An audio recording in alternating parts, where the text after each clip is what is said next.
चलिए तो एक बार फिर से आप सभी का स्वागत है आरजी स्टेट एग्जाम परिवार में। मैं राधिका गुप्ता और फिलहाल आज हम इस सेशन के माध्यम से जानेंगे कि रेलवे ग्रुप डी के विज्ञान के कौन से ऐसे सवाल हैं जो सबसे ज़्यादा महत्वपूर्ण हैं, किन टॉपिक से ज़्यादातर क्वेश्चंस आ रहे हैं। और इससे पहले अभी कुछ शिफ्ट के एग्ज़ाम हो चुके हैं, लेकिन ये एग्ज़ाम अभी 1 महीने और चलेगा, यानी 16 तारीख तक आपका एग्ज़ाम 16 जनवरी तक बेसिकली चलने वाला है।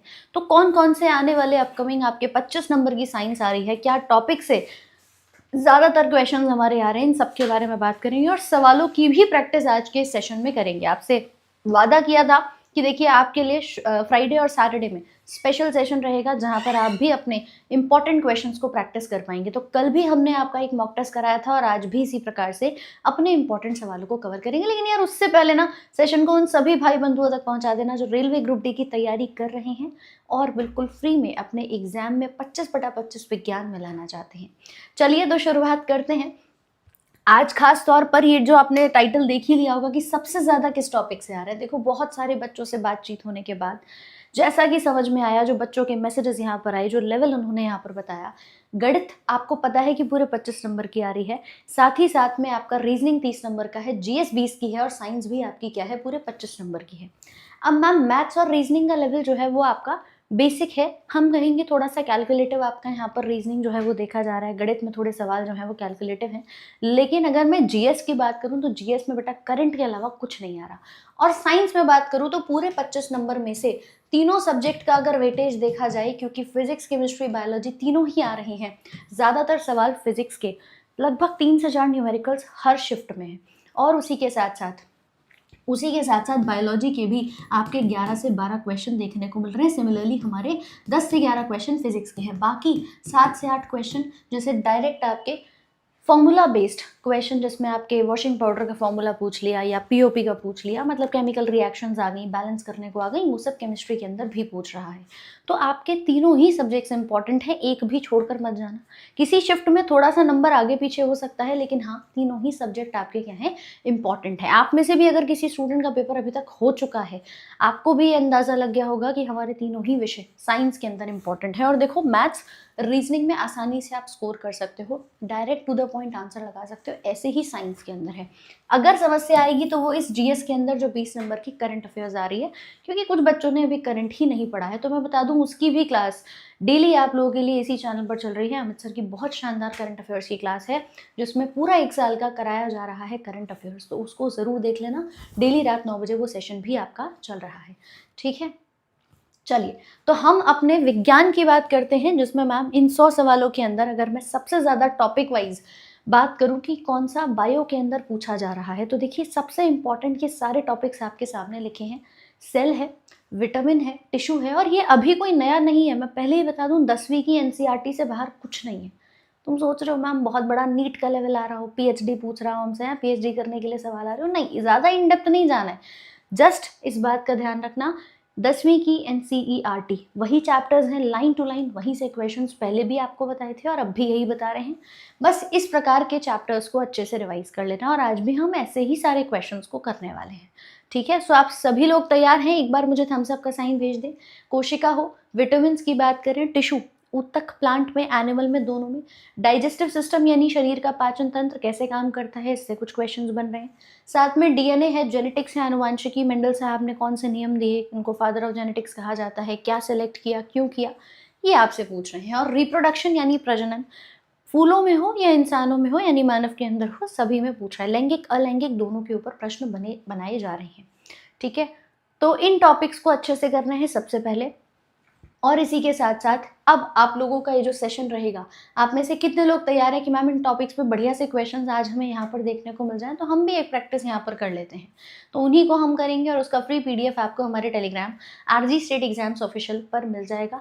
नहीं ज्वाइन किया हो तो ये टेलीग्राम है, इसका लिंक दे रखा है, चैट बॉक्स में पिन किया हुआ है, जाकर के एक बार फटाफट से क्लिक करके ज्वाइन कर लेना। सेशन हमारा डेली रहता है, मैं डेली आपको मॉक टेस्ट करा रही हूँ, सेम टाइम शाम के 5 बजे ही आपकी क्लास यहाँ पर रहती है, ठीक है भाई। विरंजक चूर्ण का फॉर्मूला चेंज नहीं भाई, वही फॉर्मूला है, और उसी बेसिस पर आप लोगों का जो सवाल है वो आपका आ रहा होगा, ठीक है।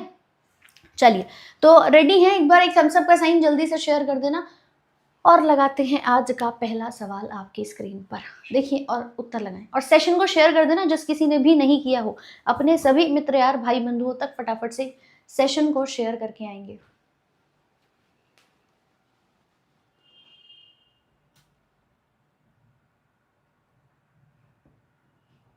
जिनका एडमिट कार्ड नहीं आ रहा है तुम परेशान काहे हो रहे हो? तुम मुझे एक बात बताओ, 27 नवंबर से पेपर शुरू हुआ है, 16 जनवरी तक पेपर आपका होने वाला है। अगर आपका अभी डेट सिटी नहीं आया है तो आप थोड़ा सा वेट कर लीजिए। एग्जाम से 10 दिन पहले आप लोगों को क्या मिलेगा, डेट और सिटी का इंटीमेशन आ जाएगा। और 4 दिन पहले, कई बच्चों के 3 दिन पहले भी निकल रहे हैं, एडमिट कार्ड आ रहे हैं। तो आराम से थोड़ा सा पेशेंस के साथ क्या करना है, अपने एडमिट कार्ड को आप लोग देख लेना। एग्जाम से अगर 2 दिन पहले भी है तो एक बार आप उसको ज़रूर चेक करके जाइएगा, राइट। बाकी लंबा एग्जाम है, अगर अभी नहीं आया तो कोई बात नहीं, आपका हो सकता है पेपर आने वाले बाकी के दिनों में शेड्यूल्ड हो।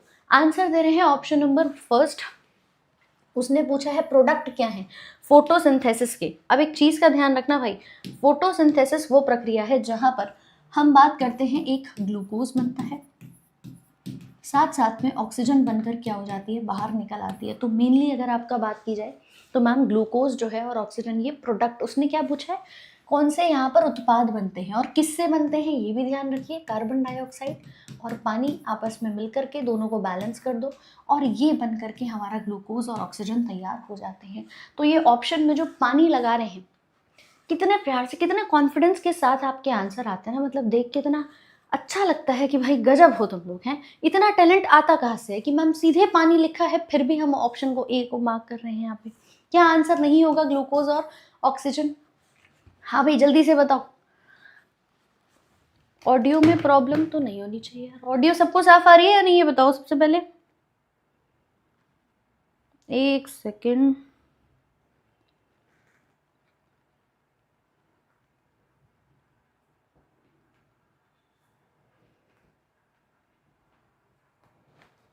चलिए अभी आवाज क्लियर है, थम्स अप भेज देना। चलो भाई बिल्कुल सही है। तो ग्लूकोज और ऑक्सीजन आंसर होगा या ग्लूकोज पानी और ऑक्सीजन, मतलब मैम जो हम रिएक्टेंट लेके चले हैं तुमने पहले ही वो प्रोडक्ट में डाल दिया, तो आंसर तो वैसे ही गलत है। पहला ही सवाल क्लीन बोल्ड हो जाते हो। याद रखिएगा ये दोनों क्या है, हमारे प्रोडक्ट्स हैं।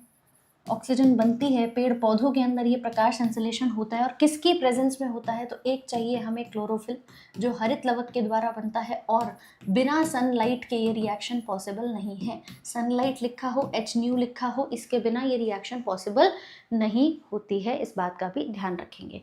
पहला सवाल हो चुका है। अगला देखिए, कौन सी गैस नेचुरल गैस और बायोगैस दोनों में पाई जाती है? कौन सी गैस ऐसी कही जाएगी?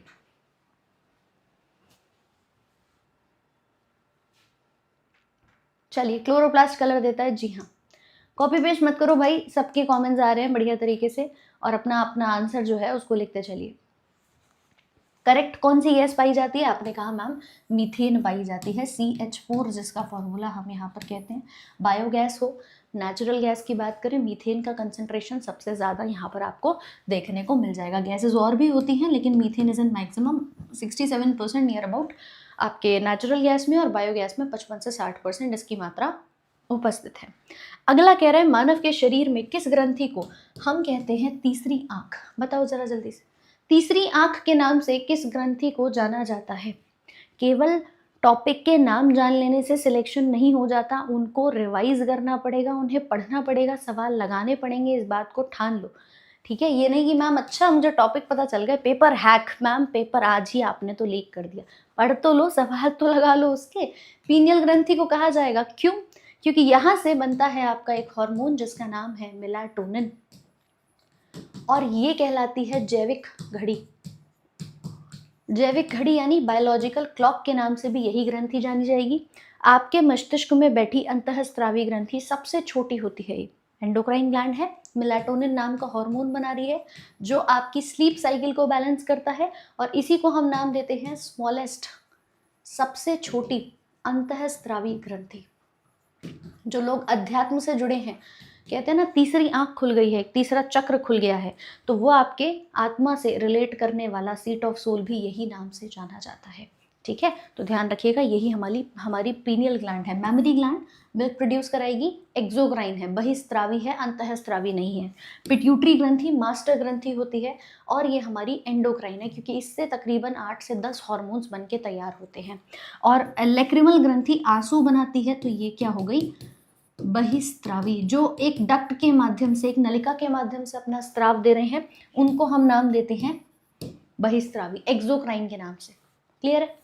अगले सवाल पर आते हैं। बाकी देखिए, ये पिट्यूटरी है और इसके पीछे ये पीयूष ग्रंथि है, इसके पीछे बैठी पीनियल ग्रंथि दिखाई दे रही है। अगला सवाल,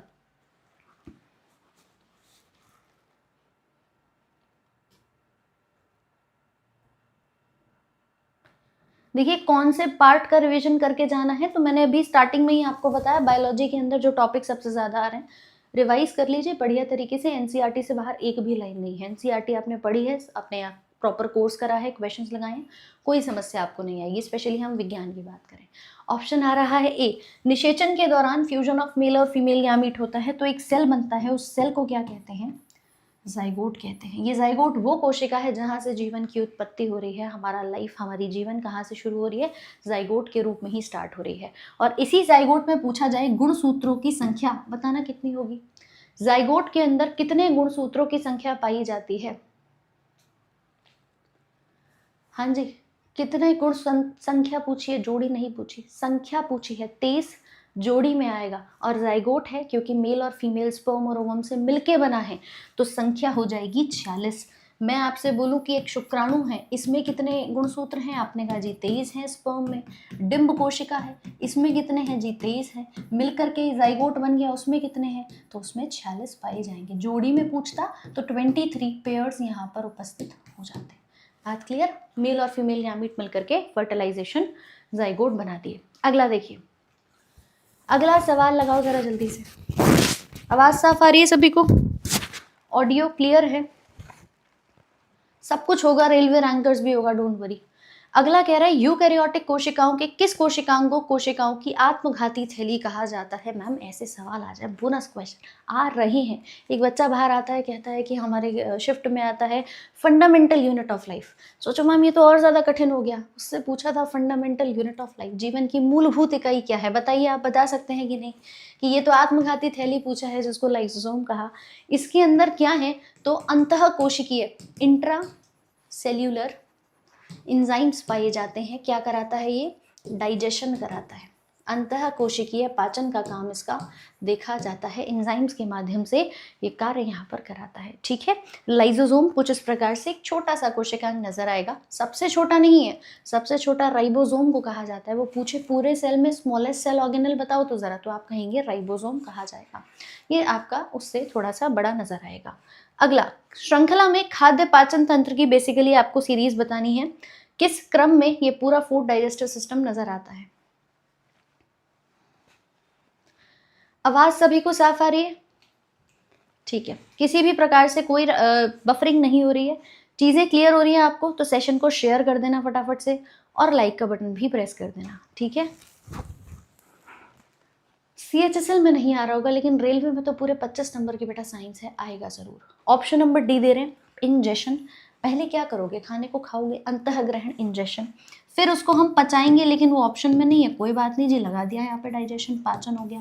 पाचन के बाद वो खाना एब्जॉर्ब होगा, उसको एब्जॉर्प्शन कहते हैं, अवशोषण। वो खाना हमारे ब्लड के अंदर जाएगा, फिर उसके बाद उसको सेल तक पहुंचाया जाएगा, दैट इज एसिमिलेशन, हिंदी में कहेंगे स्वांगीकरण। उसके बाद आता है इजेशन। भले ही 2 स्टेप्स ना हो, लेकिन एक्चुअल सीक्वेंस यहाँ पर किसका सही है, ऑप्शन नंबर डी आपका करेक्ट हो जाएगा। आ रहा है क्या सभी का डी? बहुत अच्छे। Next, life of red blood cells in the body. बताएं भाई, शरीर में लाल रक्त कणिकाओं का जीवन काल कितना होता है। लाल रक्त कणिकाओं का जीवन काल कितना होता है? 3 से 4 दिन नहीं होगा, 60 दिन भी नहीं होगा, तकरीबन 120 दिन। कहते हैं ना, खून की कमी नहीं होनी चाहिए। शरीर में खून की कमी को आप एनीमिया का नाम देते हैं। एनीमिया क्या है, जिसको हम कहते हैं हीमोग्लोबिन की कमी। और हमारे शरीर में जो हमारे आरबीसीज होते हैं ये बनते हैं, तो इनका लाइफ साइकिल होता है 120 दिन का। आरबीसी का मुख्य काम क्या होता है कि ऑक्सीजन के परिवहन में मदद करते हैं, ये ट्रांसपोर्ट कराते हैं ऑक्सीजन को। इसके अंदर बैठा हुआ हीमोग्लोबिन ऑक्सीजन से बंधता है, बाइंड करता है और बना लेता है HbO2, और उसी रूप में ये पूरी बॉडी की ऑक्सीजन सप्लाई कराते हुए नजर आते हैं। वहीं पर अगर मैं पूछूं शरीर के सैनिक किसे कहा जाता है, तो आप बोलेंगे जी WBC को। और इनका लाइफ साइकिल कितना है ज़रा कमेंट में बता दो एक बार। WBC यानी वाइट ब्लड सेल, जिनको ल्यूकोसाइट्स भी कहा जाता है, RBC को एरिथ्रोसाइट, इनका लाइफ साइकिल कितना होगा। शरीर के सैनिक हैं, देखिए ये इम्यूनिटी देते हैं, रोग प्रतिरोधक क्षमता बढ़ाते हैं आपके जीवन भर जब तक सांसें चल रही हैं। मैं पूछूं कौन साथ देगा, आप कहोगे मैम मेरा बाबू सोना साथ देगा, नहीं, आपके जीवन भर आपका जो शरीर है उसमें बैठी WBC अगर साथ दे रही है तो ताउम्र जीवन बढ़िया कटेगा। और अगर इसने साथ छोड़ दिया तो कोई इम्यूनिटी नहीं है, बीमारियों का घर बन जाएगा शरीर और आपका जीवन जो है वो वहीं खत्म। ठीक है, तो लगभग 3 से 4 दिन इसकी लाइफ साइकिल यहाँ पर देखी जाती है। अगला सवाल, पोलियो की वैक्सीन किसके द्वारा खोज की गई थी। चलो भाई अब बाबू सोने से बाहर आ जाओ और जल्दी से आंसर लगा दो।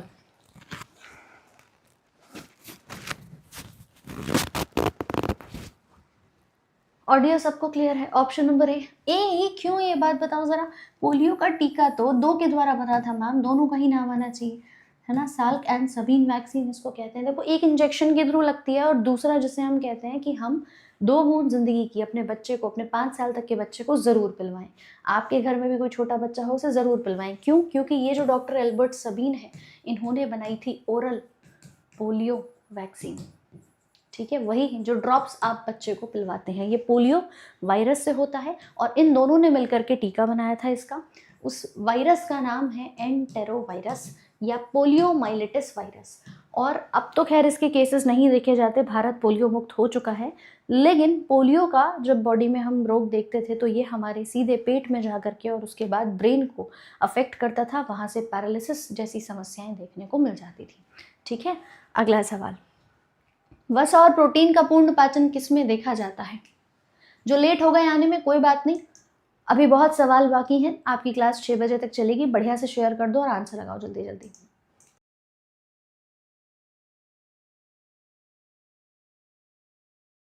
चलिए भाई बहुत शानदार, कंप्लीट डाइजेशन पूछा। ये जो आंसर कह रहे हैं मैम ईसोफेगस और स्टमक, ये तो जस्ट वो आहार नाल है जिसके रास्ते खाना कहाँ जाता है मैम, इस अमाशय में जाता है। इस अमाशय के नीचे हमारी क्या है, पेनक्रियाज है, और यहीं साइड में क्या लगा हुआ है, ये लिवर बैठा है। ठीक है, लिवर के नीचे देखो गॉल ब्लैडर है, और फिर ये दोनों ही डक्ट हमें कहाँ लेके जा रही हैं, छोटी आंत तक।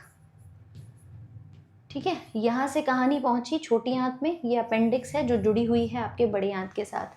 तो ये ईसोफेगस है और ये स्टमक है। ईसोफेगस में जस्ट खाना नीचे की ओर जाता है, इसमें कंटिन्यूअस क्रमाकुंचन होता है, पेरिस्टालसिस होती है, 25 सेंटीमीटर की है, खाने को नीचे पहुंचाएगी। कहाँ, हमारे अमाशय में। अमाशय में प्रोटीन का आधा पाचन होता है, पूरा नहीं होता। उसने कहा कंप्लीट फैट का भी और प्रोटीन का भी, ये काम होगा छोटी आंत के अंदर। दरअसल पाचन खत्म ही छोटी आंत पे होता है। ये छोटी आंत तकरीबन 6.25 मीटर लंबी होती है और बड़ी आंत 1.5 मीटर लंबी होती है। इसी 1.5 मीटर के अंदर आप क्या कहेंगे, हमारे पानी का एब्जॉर्प्शन होता हुआ नजर आएगा और मल बन करके शरीर से बाहर निकल जाता है। अग्नाशय क्या है, इधर सुन लो भाई, ये जो पत्ती नुमा आकृति दिख रही है इसको हम कहते हैं पेनक्रियाज। अग्नाशय क्या है, ये ग्रंथि है, ऑर्गन नहीं है, क्योंकि ये बनाती है अग्नाशय रस और कुछ हार्मोन्स। साथ में ये जो लिवर दिख रहा है, लिवर ऑर्गन भी है, शरीर में दूसरा सबसे बड़ा अंग भी कहा जाता है, प्लस सबसे बड़ी बहिस्त्रावी ग्रंथि लिवर यानी यकृत को ही कहते हैं। ठीक है, तो हमारे शरीर में पूछे कि ग्रंथियां कितनी हैं जो पाचन में मदद करती हैं, एक लार ग्रंथि, दूसरा लिवर, तीसरी पेनक्रियाज। ध्यान रखिएगा इस बात का। अगला सवाल, रेलवे रैंकर्स बैच इसके बाद शुरू हो जाएगा, एक बार आपके मॉक टेस्ट खत्म हो जाए फिर हम उसको भी बेटा कंटिन्यू करेंगे। पूछा है which element of xylem tissue form water conducting channels among themselves, कौन से तत्व परस्पर जल संवाहक चैनल बनाते हैं। हाँ भाई जल्दी जल्दी से बताओ।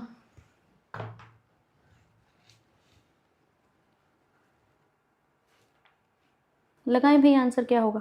टिश्यूज से भी क्वेश्चन आ रहा है बिल्कुल।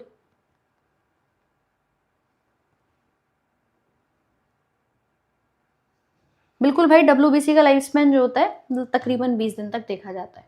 ठीक है, ऑप्शन नंबर सी दे रहा हूँ ma'am, tracheids and xylem fibre. लेकिन सुनो, ट्रैकिड्स तो होते हैं, साथ में देखो वेसल्स काम करते हैं। पानी को पहुंचाने के लिए जड़ों से सींच करके आपके पूरे पौधे तक हमारे जाइलम काम करेंगे। जाइलम के भी 4 भाग होते हैं, जाइलम के ट्रैकिड्स, जाइलम के वेसल, जाइलम के पेरेन्काइमा और फाइबर। उनमें से दोनों का काम होता है जो वाटर कंडक्टिंग चैनल बनाते हैं। तो ध्यान रखना, एक तरफ आपके ये वाला हिस्सा ट्रैकिड्स का दिखाई दे रहा है और दूसरा हमारे ये जो बीच में वेसल्स नजर आ रहे हैं, ये दोनों चैनल बनाने का काम करते हैं। दिख रहा है सभी को? तो आंसर ध्यान रखेंगे भाई, ये वाला हिस्सा नहीं होगा, यानी जाइलम के रेशे काम इसमें नहीं करते हैं। अगला सवाल, cells of meristematic tissue are highly functional but they lack what. हमारे बॉडी के मेरिस्टेमेटिक टिश्यू प्लांट में हो तो ये फंक्शनल तो होते हैं, बट इनके अंदर एक चीज है जो कि नहीं पाई जाती है। जल्दी से आंसर लगाओ। हर टॉपिक से सवाल है, don't worry. Proper mix set of questions आपका रखा है। और यही नहीं मैम, डेली ऐसे ही क्लास चल रही है। ये क्लास आप लोगों की टाइम फिक्स है, रोज शाम 5 बजे। आप सब्सक्राइब कर लेना चैनल को, ताकि हर एक सेशन आपके पास तक पहुंच जाए। अब जैसे यहाँ आंसर आया कॉन्फिडेंस के साथ, वैक्यूल बिल्कुल सही होगा। मेरिस्टेमेटिक टिश्यू में विभाजन होता है, इसीलिए वैक्यूल्स पाए नहीं जाते। ये वैक्यूल्स परमानेंट टिश्यू के अंदर उपस्थित होंगे, यहाँ पर उपस्थित नहीं होते। अगला प्रश्न देखिए, किस प्रकार के उपकला उत्तक फेफड़े के एल्वियोली की परत बनाते हैं? स्क्वैमस, कॉलमनर, क्यूबॉइडल, घनाकार या सीलिएटेड कॉलमनर? कौन सा भाग कहा जाएगा? कौन सा भाग कहा जाएगा?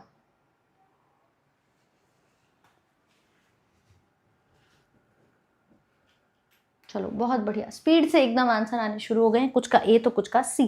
देखिए ये जो बात उसने लिखी है ना, लाइनिंग ऑफ लंग्स की एल्वियोली, हमारी जो आंतरिक नलिकाएं होती हैं उनकी परतों में स्क्वेमस एपिथेलियम पाए जाते हैं, बिल्कुल फ्लैट सेल होते हैं।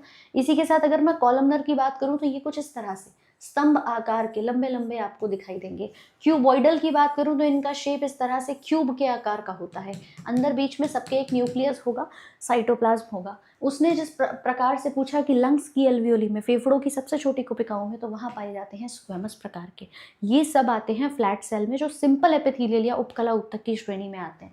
अदरवाइज हमारी बॉडी के अंदर पाए जाते हैं कुछ स्ट्रेटिफाइड भी, स्ट्रेटिफाइड लेयर्स में होते हैं जो त्वचा के अंदर उपस्थित होते हैं। ठीक है, स्तरीकृत जिनको कहा जाता है। चलो भाई देखो, यहाँ गलती कर लो, मैं कह रही हूँ तुम एक नहीं तुम 10 गलती कर लो। उन गलतियों से सीख के उस चैप्टर को आज ही रिवाइज करके, कल संडे का दिन है, आराम से रिवीजन कर सकते हो या नहीं? बढ़िया से आज और कल में रिवीजन करो और फिर पेपर देने जाओ, यकीनन बहुत चीज़ें सॉल्व हो जाएंगी। वहाँ गलती होने से अच्छा है आप यहाँ कर लीजिए, कोई दिक्कत नहीं है। यहाँ कोई कहने वाला नहीं है, वहाँ 1 नंबर भी गया सिली मिस्टेक से, आपके पूरे मेहनत जो जितनी भी आपने 1 डेढ़ 2 साल की करी है सब खराब हो जाएगी। ठीक है, तो बहुत सोच समझ के 10 सेकंड अलग से ले लेना, लेकिन क्वेश्चन को पढ़ना कि पावर हाउस पूछा है तो आंसर माइटोकॉन्ड्रिया ही आएगा। और वो पूछ ले कि इस माइटोकॉन्ड्रिया के पास सिंगल लेयर होती है या डबल लेयर, तो आंसर करना एक बार कि ये कितनी परतों से घिरे हुए होते हैं, ये दोहरी झिल्ली से बाध्य हैं या एकल परत से घिरे हुए होते हैं।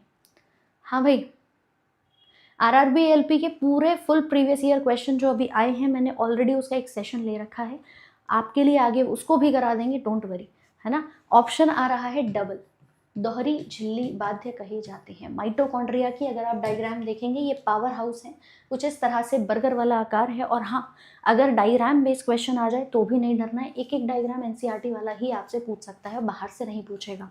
ये माइटोकॉन्ड्रिया दिख रहा है, अंदर एक परत मुड़ी हुई है, और मुड़ी हुई परत में आपको एक इनफोल्डिंग्स ये जो दिख रही हैं, इसको कहते हैं क्रिस्टे।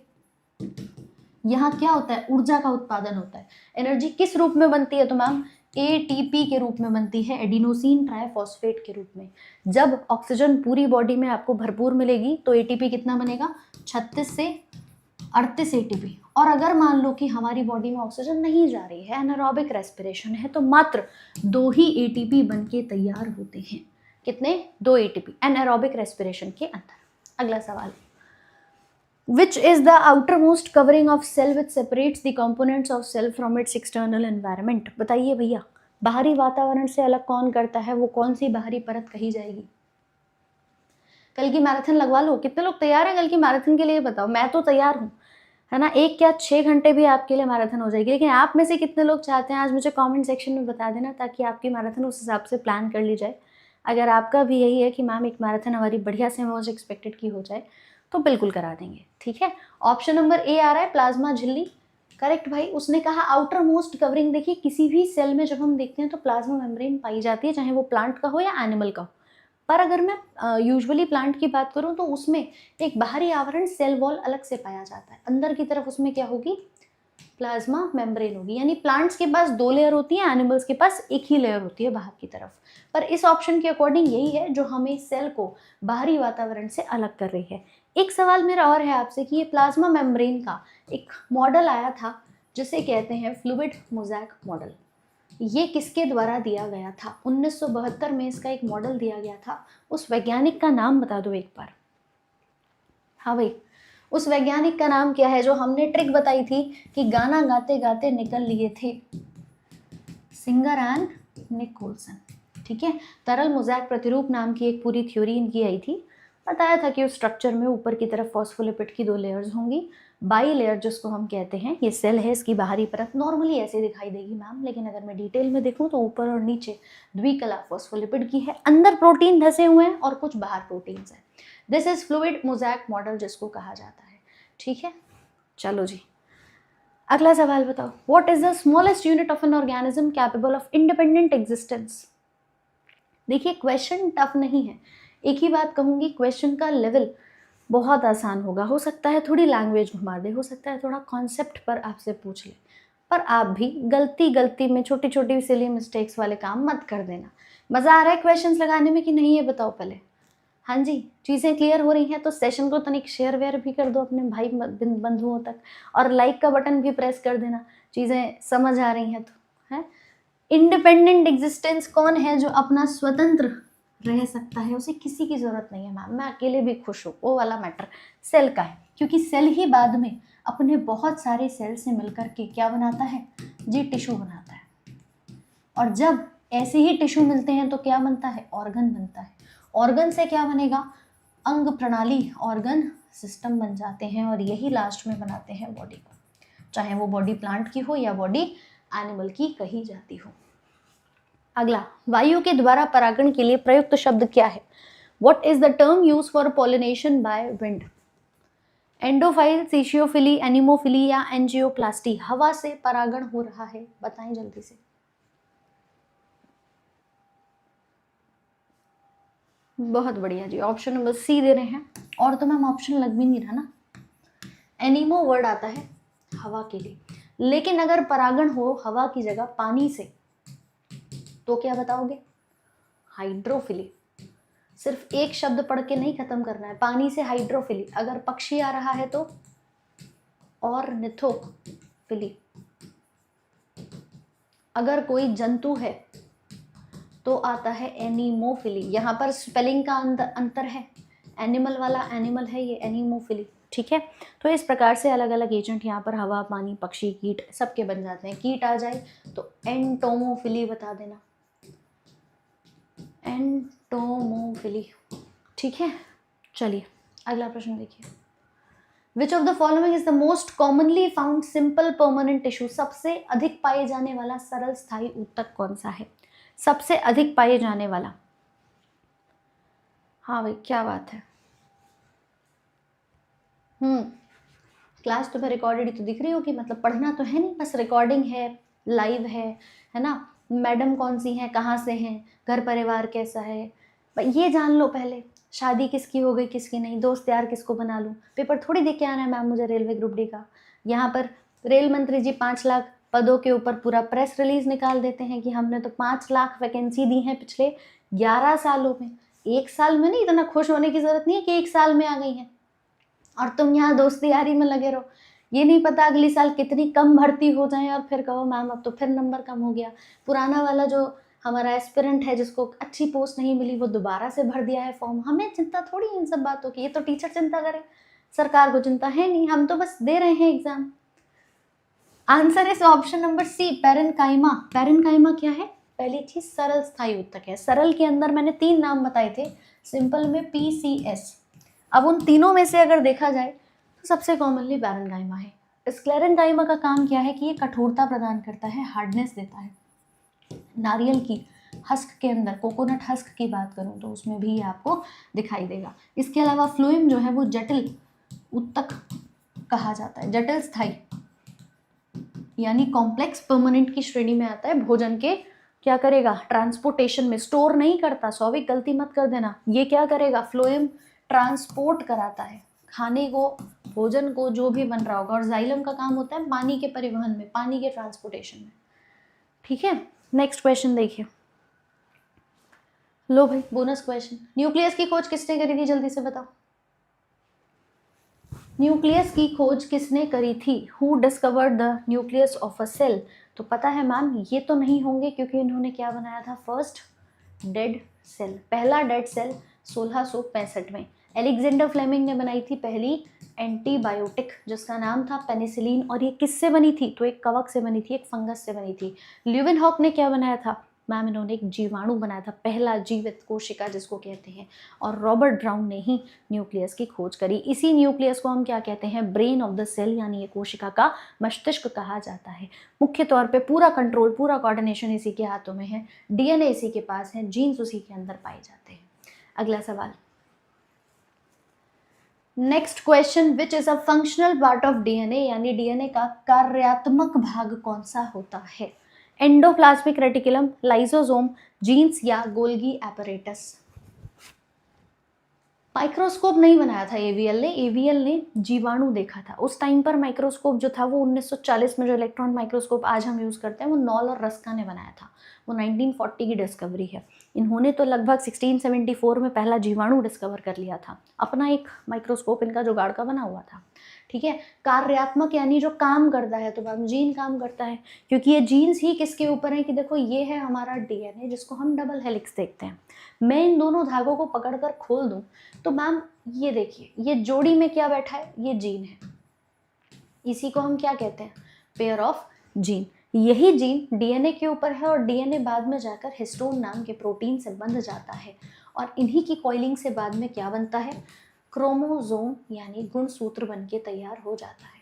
हमारे शरीर में 23 जोड़ी हैं, बाकी सब में अलग अलग उपस्थित होते हैं। तो हिस्टोन प्रोटीन के ऊपर याद रखना पॉजिटिव चार्ज और डीएनए के ऊपर नेगेटिव आवेश या नेगेटिव चार्ज पाया जाता है। ओके, इसमें सभी मिक्स क्वेश्चंस हैं, आपके टिश्यूज के भी हैं, आपके जेनेटिक्स, डीएनए, हर एक चैप्टर के जो क्वेश्चंस हैं वो अवेलेबल है। एक सेल के नाभिक के अंदर कौन सा तरल पदार्थ पाया जाएगा, बताओ भाई, क्या नाम देंगे उसको। 23 जोड़ी मेल में, 23 जोड़ी फीमेल में, बिल्कुल। पीडीएफ मिल जाएगी, क्लास खत्म तो हो जाने दो, या सिर्फ पीडीएफ ही दे दिया करूँ, क्लास ना ही लूँ, है भाई, ये बताओ। यही चाहते हो कि मैम क्लास छोड़ो, पीडीएफ मिल जाए हमें, हम रिविजन कर लेंगे हैं किताबों की तरह। और सेशन को शेयर कर दो एक बार बढ़िया से अपने सभी दोस्तों तक। आंसर आ रहा है न्यूक्लियोप्लाज्म। न्यूक्लियस के अंदर क्या है, तो मैम न्यूक्लियोप्लाज्म। सेल के अंदर क्या होगा, तब आता ना साइटोप्लाज्म की, ये सेल है, अंदर एक लिक्विड है, उसको कहा साइटोप्लाज्म, लेकिन जो न्यूक्लियस के अंदर बैठा है वो न्यूक्लियोप्लाज्म कहलाएगा। इसी में अंदर ये रहा डीएनए। तो हमारे पास सेल के अंदर का लिक्विड साइटोप्लाज्म कहलाता है, लेकिन केंद्रक के अंदर ये बैठा हुआ न्यूक्लियोप्लाज्म, साथ में डीएनए आनुवांशिक पदार्थ के तौर पे उपस्थित है। अगला, एंजाइम अग्नाशय के द्वारा स्रावित होता है, बताएं भाई। बेसिक ही आ रहा है, बस थोड़ा लैंग्वेज और कॉन्सेप्ट पर ध्यान देना। और ये बेसिक इसलिए लग रहा है तुम्हें, ये पढ़ रखा है, कुछ बच्चों को ये भी नहीं आ रहे हैं, कुछ के ये भी गलत हो रहे हैं, तो ध्यान रखना कि ये बेसिक नहीं है ना। एनसीईआरटी 10वीं की, आपने यहाँ पे 12वीं की एनसीईआरटी पढ़ के नहीं जानी है, 10th तक का लेवल है, तो हम उसी आधार पर पढ़ेंगे। ट्रिप्सिन आंसर दे रहे हैं, जो बनता है पेनक्रियास के द्वारा।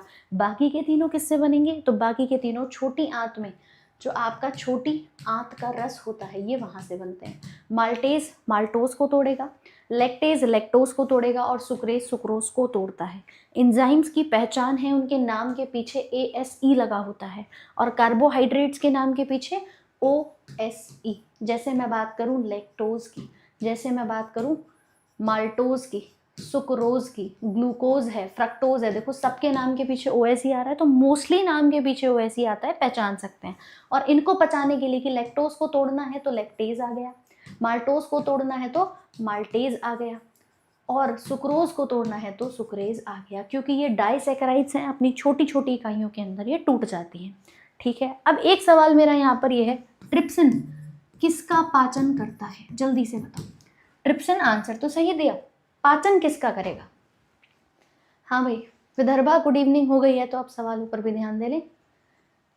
हाँ जी, जल्दी से बताएं, किसका करेगा? प्रोटीन का, लेकिन आधा, क्योंकि हमारे अमाशय में पेप्सिन नाम का एक एंजाइम था जिसने प्रोटीन को पचाना शुरू कर दिया था। तो पेप्सिन से आधा पाचन हो गया और बाकी का आधा इसके द्वारा हो गया। और छोटे बच्चों के अंदर अगर दूध के प्रोटीन का पाचन कराना हो तो किससे होगा? जल्दी से बताओ भाई। दूध के प्रोटीन को खास तौर पर बच्चों में पचाने वाले एंजाइम का क्या नाम दिया जाता है? स्पेसिफिक नाम अलग है। स्वीटी, बहुत बढ़िया, स्वीटी स्पेशल ने आंसर किया है सबसे पहले, है ना, रेनिन। देखा है, छोटे जो बच्चे होते हैं दूध पीते हैं और उनका जो दूध के प्रोटीन का पाचन है वो रेनिन के द्वारा होता है। दूध में जो आपका प्रोटीन पाया जाता है वो कैसीन प्रोटीन होता है और दूध की शुगर को लैक्टोज शुगर के नाम से जानते हैं। अगला देखिए, एक ऑर्गेनल जो अणुओं के लिए प्राथमिक पैकेजिंग क्षेत्र के रूप में काम करता है और पूरे सेल में वितरित किया जाएगा, मतलब पूरे सेल में पहुंचा देता है। क्या आंसर लगाएंगे जी इसका? रेनिन है आंसर उसका, रेनिन दूध के प्रोटीन का। प्रीति बहुत बढ़िया, सबके कॉमन आ रहे हैं, क्यों नहीं आ रहे भाई? सबके आ रहे हैं। ऑलराइट, आंसर दे रहे हैं option number C, Golgi apparatus याद कराया था। अच्छा, कोशिका का डाकघर कौन सा है? जिसको कहते हैं पोस्ट ऑफिस। पोस्ट ऑफिस में क्या होता है कि मैम चिट्ठी एक तरफ से आई और आगे पहुंचा दी, यही तो है पोस्ट ऑफिस। ये जैसे मोहल्ले में एक आंटी होती हैं, देख रही होती हैं, अच्छा शर्मा जी का बेटा जा रहा है, या गुप्ता जी की बेटी आ रही है, तो देख करके और पूरे मोहल्ले में सूचना फैला दी। वही काम इस गोल्गी एपरेटस का होता है, जो न्यूक्लियस के बराबर में लगा हुआ अंतः पृथ्वी जालिका कुछ भी बनाएगा, तुरंत इसको देख करके ये गोल्गी बॉडी क्या करेगी? ये छोटे छोटे पैकेट्स बनाएगी और पैकेट बनाकर आगे इन्फॉर्मेशन को भेज देगी। तो पैकेजिंग एंड ट्रांसपोर्टेशन, ये दो वर्ड्स अगर कहीं भी क्वेश्चन में आ जाएं, काम किसका है? गोल्गी बॉडी का। किसने बनाया था इसको? कैमिलो गोल्गी ने। कैमिलो गोल्गी थे जिन्होंने खोज इसकी की थी। माइटोकॉन्ड्रिया को पावर हाउस, प्लास्टिड्स को कहते हैं kitchen of the cell, kitchen of the cell. और अगर पूछे रिक्तिका या रसधानी वैक्यूल्स कहाँ पर होते हैं, आप बताएंगे जी प्लांट्स में भी हैं और एनिमल्स में भी पाए जाते हैं। ये लगता है कि सिर्फ प्लांट में है, लेकिन ध्यान रखना ये दोनों में पाए जाते हैं। पादप प्लस जंतु दोनों में उपस्थित। केवल लवक ऐसे होते हैं जो प्लांट्स में पाए जाते हैं, ओनली इन प्लांट सेल, ठीक है। ये देखिए इस तरह की गोल्गी बॉडी होती है। वो पूछे ये जो डिस्क हैं इनको क्या कहते हैं, तो बताइएगा सिस्टर्ने। क्या नाम दिया जाता है? सिस्टर्ने। क्रिस्टे माइटोकॉन्ड्रिया में थे, सिस्टर्न इनकी चपटी झिल्लियों को कहा जाएगा। अगला सवाल देखो, बताओ भाई जल्दी से। पूछा है कोशिका के अंदर जेली जैसा पदार्थ क्या है? साइटोप्लाज्म, एक्टोप्लाज्म, न्यूक्लियोप्लाज्म, या इनमें से कोई भी नहीं, या इनमें से कोई भी नहीं। आप में से कितने भाई बंधु ऐसे हैं जो इस बार ग्रुप डी तो दे रहे हैं लेकिन इसके बाद आने वाले एएलपी, एनटीपीसी या टेक्नीशियन के भी फॉर्म भरे हुए हैं? मुझे एक बार कमेंट में आंसर कर देना कि हमने और भी आवेदन जो है अपने कर दिए हैं। हाँ भाई, आंसर तो सही है साइटोप्लाज्म की। मैम कोशिका के अंदर का द्रव्य है तो ये साइटोप्लाज्म कहलाएगा। ये सेल के अंदर का फ्लूइड है, जेली लाइक मैट्रिक्स जिसको हम यहाँ पर नाम देते हैं। न्यूक्लियोप्लाज्म नहीं होगा। हाइड्रा के अंदर बताओ जी रिप्रोडक्शन कैसे होता है? ऑलराइट, सो एनटीपीसी और एएलपी वाले भी हैं। बढ़िया, बहुत बढ़िया, बहुत शानदार। Section controller, okay. जीएसई नहीं है उसमें तो कोई बात नहीं। लगाएं जी नेक्स्ट सवाल। हाइड्रा जिसको हम कहते हैं सीलन रेट में आने वाला एक जीव, क्या करेगा? बडिंग करेगा। मुकुलन जिसको कहा जाता है, इसमें एक छोटा सा बड बनता है और यही पूरा का पूरा ऑर्गेनिज्म तैयार कर देता है। मुझे एक छोटी सी बात बता दो, ये लैंगिक जनन है या अलैंगिक, सेक्सुअल है या एसेक्सुअल रिप्रोडक्शन कहा जाता है? क्योंकि अगर हम बात करें बडिंग की तो इसमें कोई भी गैमीट नहीं बनता, तो आप इसको सेक्सुअल में रखेंगे या एसेक्सुअल में? बेटा रीजनरेशन जो होता है ना, छिपकली की पूंछ कट गई तो मैम वहाँ से वो रीजनरेट कर रही है, यानी पुनः जन्म हो रहा है उसका, दोबारा ग्रो कर रही है, वो रीजनरेशन है। प्लेनेरिया के 10 या 100 टुकड़े भी काट दूं तो प्लेनेरिया अपने हर टुकड़े से नए बॉडी को ग्रो कर सकता है, दैट इज रीजनरेशन। यहाँ पर एसेक्सुअल जनन हो रहा है जिसको हम नाम देते हैं अलैंगिक।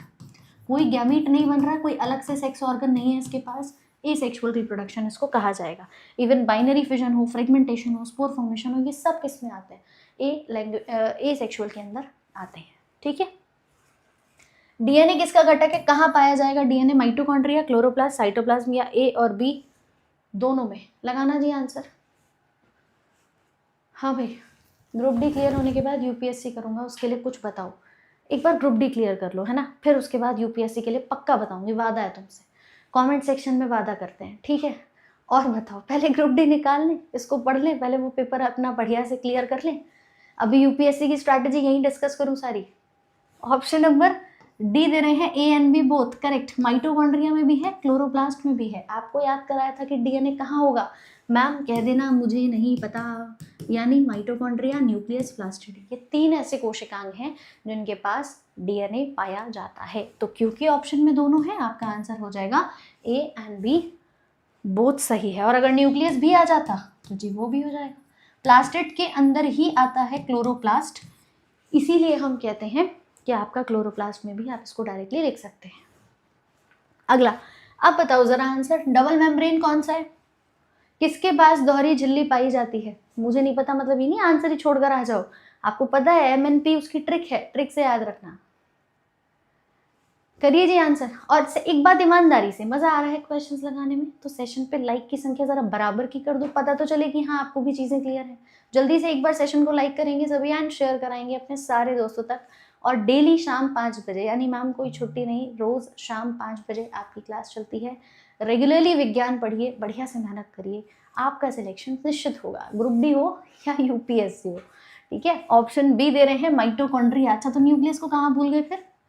हाँ भाई, बी भी है और सी भी है। डबल मेम्ब्रेन तो मैम तीनों के पास होती है, अगेन मुझे नहीं पता। इन तीनों के पास पता है क्या क्या है, अपना खुद का डीएनए भी है। उन डीएनए वाले सवाल में भी यही तीनों आएंगे। और अगर पूछे डबल मेम्ब्रेन यानी दोहरी झिल्ली से कौन घिरा हुआ है, तब भी यही तीनों आएंगे। इसका मतलब यहाँ आंसर बी लगाओ या सी, दोनों ही सही है। और गलती से क्लोरोप्लास्ट भी आ जाता तो मैम वो भी सही है, प्लास्टिड। इन तीनों के पास क्या है, दोहरी झिल्ली, इसके अलावा नहीं है कोई, इसके अलावा नहीं है, सब में सिंगल मेम्ब्रेन होगी। अगला, जिसमें चपटी झिल्ली से घिरा हुआ सिस्टर्न होता है, वो कौन सी कोशिकांग कही जाती है? हाँ भाई विशाल, पढ़ लो, सवाल लगा लो भाई, ताकि तुम्हारी भी बढ़िया से जो है वो हो जाए, है। लगाइए आंसर। ऑप्शन नंबर दे रहे हैं बी यानी कि गोल्गी बॉडी, बिल्कुल सही। अभी बताया था सिस्टर्न कहाँ पर होंगे मैम, गोल्गी बॉडी के अंदर। माइटोकॉन्ड्रिया में जो इनर इनफोल्डिंग्स थी, क्रिस्टे कहलाती है ना, क्रिस्टे के नाम से वो जानी जाती है। अगला, चलो भाई, किसमें फिंगर लाइक आउटग्रोथ्स हैं जिसको विली के नाम से जानते हैं? बड़ी आंत, मूत्राशय यानी ब्लैडर, स्मॉल इंटेस्टाइन या अमाशय? करना आंसर एक बार। ऑप्शन डी दिया है स्टमक, नहीं दिख रहा हो तो लिख देते हैं। छोटी आंत में पाई जाती है। क्यों पाई जाती है? इंसान की शरीर की लंबाई 6 फीट की, थोड़ा इमेजिन करना, थोड़ी मैथ्स लगाना। 6 फीट का व्यक्ति है, ठीक है मैम, उस 6 फीट के अंदर 30 से 32 फीट की आहार नाल बैठी है, जिसमें सबसे बड़ा भाग किसका है? इस छोटी आंत का। तो सोचो कि मैम ये 9 मीटर लंबी पाइप है, 6.25 मीटर का एरिया, एडजस्ट करने के लिए कुछ तो चाहिए। तो वहाँ पर विली पाए जाते हैं इस तरह से, ताकि वो इस सरफेस एरिया को क्या कर दे, एडजस्ट करा दे। आंसर हो जाएगा ऑप्शन नंबर सी। आपके ये विली बनते किससे हैं? तो एक म्यूकोसा नाम की परत होती है आंतरिक आहार नाल की, जो कि बनाती है विली को। और जब आप कहते हो पेट में चूहे दौड़ रहे हैं, अभी किस किस के पेट में चूहे दौड़ रहे हैं कमेंट में बताओ। चूहे इसलिए नहीं कि मैम भूख लग रही है, चूहे इसलिए कि पेपर आ रहा है, टेंशन हो रही है, घबराहट हो रही है, पेट से आवाज आ रही है सबके। हाँ भाई, वो बनते हैं र्यूगे। चूहे नहीं होते, वो र्यूगे होते हैं जो बनते हैं म्यूकोसा से। कहाँ बनेंगे? स्टमक के अंदर बन के तैयार होते हैं। और जैसे ही खाना आता है ये गायब हो जाते हैं, तो कोई चूहे वूहे नहीं होते हैं। मोमोज याद आ गए इनको तुरंत। चलो भाई, तो म्यूकोसा र्यूगे बनाती है पेट में और विली बनाती है आपकी छोटी आंत के अंदर। दोनों ही ध्यान रखिएगा। इस तरह के फिंगर लाइक स्ट्रक्चर्स बन जाते हैं जो सरफेस एरिया को एडजस्ट करते हैं, ठीक है। Next, largest internal organ of human body. हाँ जी बताओ। मैम मेरा ट्रांसफर करवा दीजिए राहुल शर्मा जी। कहाँ ट्रांसफर करवाना है भाई? यहाँ से कहाँ ट्रांसफर होना है तुम्हारा? आंसर इज इंटरनल ऑर्गन पूछा है। अगर वो इंटरनल वर्ड नहीं लिखता तो आंसर होता स्किन। उसने लिखा है तो आंसर क्या होगा? लिवर होगा, क्योंकि लिवर देखा जाए तो सेकंड लार्जेस्ट ऑर्गन कहा जाता है। इंटरनली बॉडी के अंदर यही पाया जाएगा। दांत का सड़ना कब शुरू होता है? जब पीएच किससे कम होगा? हाँ भाई, tooth decay starts when pH is lower than what? Correct answer is 5.5। सोचो 5.5 कितना होगा मैम? एसिडिक या बेसिक, या हल्का एसिडिक या हल्का बेसिक, किस में रखेंगे इसको? 5.5 पीएच मान को किसके अंतर्गत रखते हैं, और उसके बाद जो 7 है उसको आप न्यूट्रल मानते हैं? तो मैम डेफिनेटली समवेयर 5.5 हल्का एसिडिक, स्लाइटली एसिडिक की श्रेणी में आता है। लेकिन अगर इससे कम जाएगा तो दांतों का सड़ना शुरू हो जाएगा। अब आप मुझे एक बात बताइए, पीएच स्केल शुरू कहाँ से होता है? ये जो पीएच स्केल है ये 0 to 14 होता है या 1 to 14 होता है? कुछ लोग कहते हैं मैम 0 से 14 है, कुछ का कहना है जी 1 से 14 है। हाँ जी, क्या आंसर होगा? इसकी खोज की थी सोरेनसन ने, पता है आपको? सोरेनसन का नाम ध्यान रखना, 1909 में। PH scale power of hydrogen या पोटेंस ऑफ हाइड्रोजन के नाम से ये जाना जाता है। 1 से नहीं, 0 से शुरू होता है, ध्यान रखेंगे, ठीक है। अगला देखो, रेशम किससे प्राप्त होता है? बॉम्बिक्स मोरी, मस्का डोमेस्टिका, क्यूलेक्स या बटरफ्लाई? किससे हमें सिल्क या रेशम प्राप्त होता है? क्या होगा आंसर? करेक्ट ऑप्शन है बॉम्बिक्स मोरी। अच्छा, ये मस्का डोमेस्टिका जो लगा रहे हैं ये मक्खी है, मक्खी से रेशम मिला है कभी? ये बताओ। सबका सब भी लगा रहे हैं मैम, सब भी लगा रहे हैं यहाँ पे। भाई आप जरा इसको देखो, ये है रेशम कीट बॉम्बिक्स मोरी, इसी को हम यहाँ पर रेशम के उत्पादन के लिए देखते हैं। मस्का डोमेस्टिका मच्छर के लिए कहा जाएगा तो वो नहीं होगा मैम आंसर। ये सिल्क वॉर्म जो होता है यही आपके अपनी पूरी लाइफ साइकिल को पूरा करता है। सिल्क वॉर्म है, इसका कोकून बनता है, फिर प्यूपा, फिर इसके सिल्क मोथ एंड अंडे जो भी हैं, ये पूरी जो लाइफ साइकिल है वो कुछ इस प्रकार से आपके अंडों से चलती है। और इसी के जो पूरा कल्चर होता है उसको हम यहाँ पर सिल्क वॉर्म, बेसिकली सिल्क के रेशम के लिए यहाँ पर देखते हैं, ठीक है। सो आंसर क्या हो जाएगा? बॉम्बिक्स मोरी। और मुझे बताओ जरा, एपिस इंडिका ये किसकी प्रजाति है? सिर्फ कमेंट में, मतलब बिना ऑप्शन के, देखें तो कितना पढ़े हो। एपिस इंडिका किसकी है? हर चीज़ को तो खाते हैं मैम, जो मिल जाए उसे खाते हैं। रेशम कीट को भी खा जाते हैं। सिल्क की साड़ियाँ आती हैं, बहुत महंगी आती हैं। रीज़न इज़ कि मैम इसको बनाने में बहुत लंबा प्रोसेस लगता है। रेशम इस पूरे जो प्रोसेस के आप देखते हैं रेशम कीट से बनता है तो वो काफ़ी लंबा प्रोसेस होता है। हनी बी मधुमक्खी, करेक्ट। एपीकल्चर कहते हैं मधुमक्खी पालन को, एपीकल्चर, ठीक है। चलिए अगला सवाल लगाओ भाई, क्या होगा? विटामिन रक्त के थक्के जमने के लिए आवश्यक प्रोटीन और कैल्शियम को सक्रिय करता है, कौन सा विटामिन इसमें कहा जाएगा? और मजा आ रहा हो तो सेशन को शेयर कर देना और लाइक का बटन भी जल्दी से प्रेस कर देना भाई।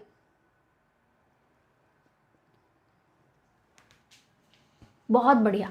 विटामिन के, जब भी थक्के की बात है ना, क्लॉट की, क्लॉट कौन बनाता है? विटामिन के बनाता है, और वही विटामिन के फाइलोक्विनोन के नाम से जाना जाएगा, फाइलोक्विनोन, ठीक है। हरी पत्तेदार सब्जियों में ये आपको मिल जाएगा। मोस्टली जितनी भी ग्रीन कलर की वेजिटेबल्स हैं उनके अंदर ये आपको मिल जाता है। अगला है, कौन से फूलहीन पौधे हैं जो शंकु और बीज उत्पन्न करते हैं और उनके बीज अंडाशय के भीतर नहीं पाए जाते? शंकु उत्पन्न करते हैं भाई, बताओ आंसर क्या होगा? बिल्कुल बिल्कुल सोनम जी, कुछ इसी प्रकार के चैप्टर्स से, मैंने स्टार्टिंग में कुछ चैप्टर्स बताए हैं, उन्हें बढ़िया से याद कर जाना, रिवाइज कर लेना। अगर किसी ने भी नहीं करे हों, वापस से बता दूं, उन टॉपिक से सबसे ज़्यादा क्वेश्चंस जो हैं, जो अभी तक देखो बच्चों ने हमें यहाँ पर बताए हैं, बच्चों के अलग अलग मैसेजेस की मैम सबसे ज़्यादा कहाँ से क्वेश्चंस आ रहे हैं, तो ये टॉपिक्स आप लोगों ने नहीं पढ़े हों तो रिवाइज कर लेना।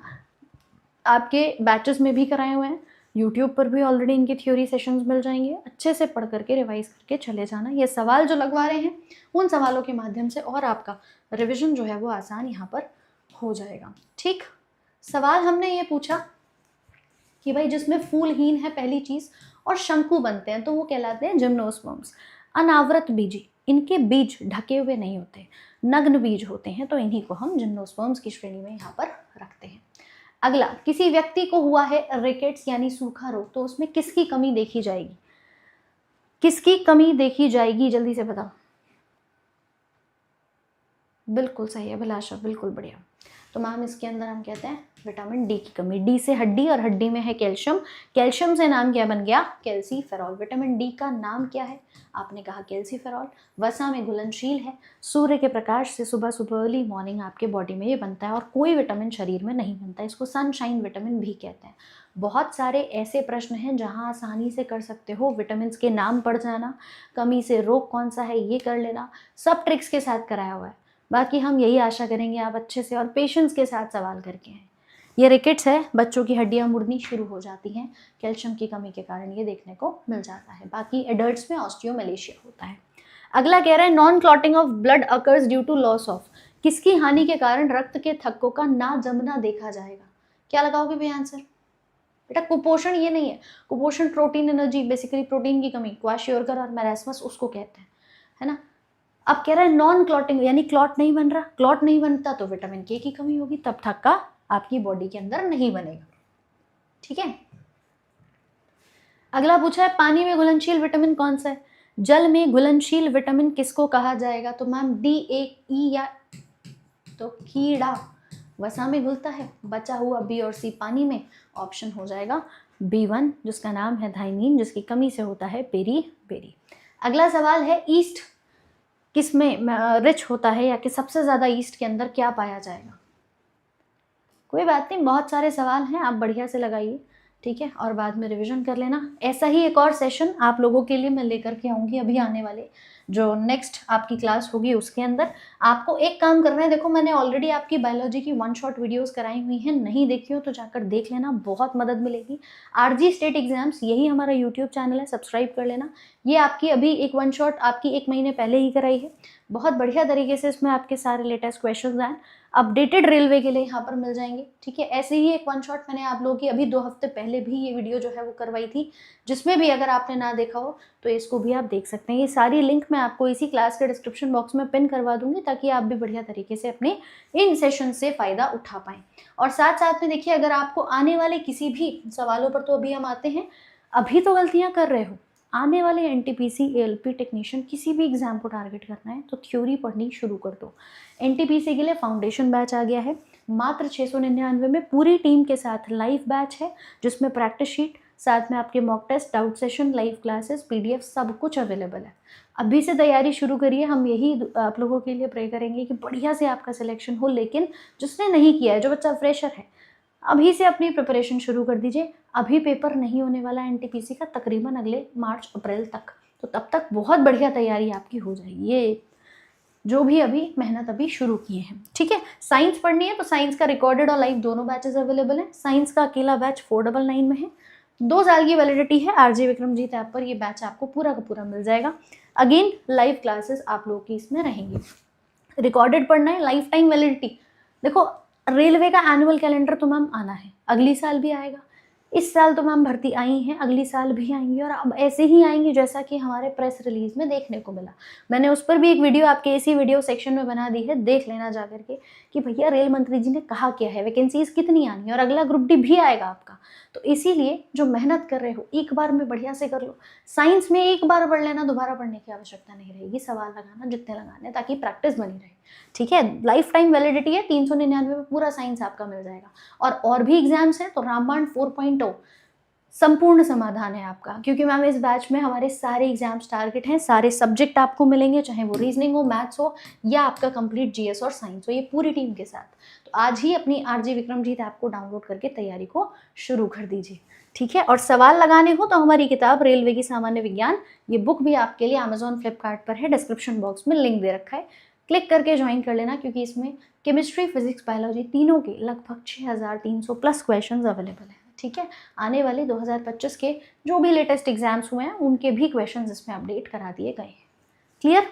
बहुत सारे तरीके हैं, देखो तैयारी नहीं छोड़नी है, तैयारी बढ़िया तरीके से करते रहना है। और सवालों का उत्तर तो आप दे ही रहे हैं। एक सेकेंड, देखो भाई, ईस्ट के अंदर क्या है प्रचुर मात्रा में, तो सबसे ज्यादा यहाँ जो पाया जाता है वो विटामिन बी कॉम्प्लेक्स खमीर के अंदर उपस्थित होता है, ठीक है। अगला सवाल लगाओ, जिंक का हाईएस्ट सोर्स इनमें से क्या होगा? जिंक का हाईएस्ट सोर्स, यानी इनमें से किसके अंदर जिंक सबसे ज़्यादा पाई जाती है? करेक्ट भाई, लेग्यूम्स के अंदर। देखो बैंगन में नहीं होती, मूली में भी नहीं है, दूध में भी नहीं है, ये होती है फलियों के अंदर, जो दाल होती हैं उनके अंदर, जिसे हम कहते हैं, ठीक है, फली या दालों के नाम से इनको हम जानते हैं। इनके अंदर सबसे ज़्यादा मात्रा में ये पाई जाती है। अगला सवाल है, अलैंगिक प्रजनन का एक प्रकार जिसमें जड़ों, तनों, पत्तियों और कलियों से नए पौधे उत्पन्न होते हैं, उसे किस नाम से जानते हैं? It is a type of asexual reproduction. क्या लगाएंगे भाई? अच्छा एक बात बताना, आज के सेशन में मज़ा आया कि नहीं?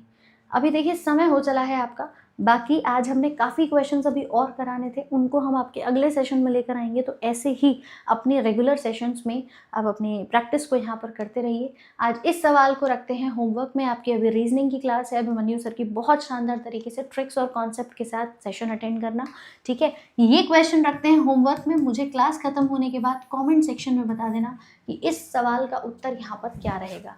और ये बताओ मज़ा आया कि नहीं आज के सवालों में? हाँ भाई, बाकी जितने टॉपिक्स बताए हैं रिवाइज कर लेना। वादा है आपसे कि एक बार की हुई मेहनत निश्चित तौर पे सफलता आपको ज़रूर दिलाएगी, ठीक है। तो अपने इस क्वेश्चन का आंसर मुझे ऑफलाइन कमेंट में बताएं कि मैम इसका सही आंसर ये होगा। जितने भी स्टूडेंट सही आंसर लगाएंगे सबका नाम फोटो डिस्प्ले पर कल लगाया जाएगा। तो मिलते हैं आपसे अगले सेशन में। तब तक के लिए पीडीएफ के लिए हमारे टेलीग्राम को ज्वाइन कर ले, वरना कहोगे मैम देखो पीडीएफ नहीं मिली है। RG state exams official Telegram channel है, ज्वाइन कीजिएगा, चैट बॉक्स में लिंक है। Thank you so much, have a very nice time.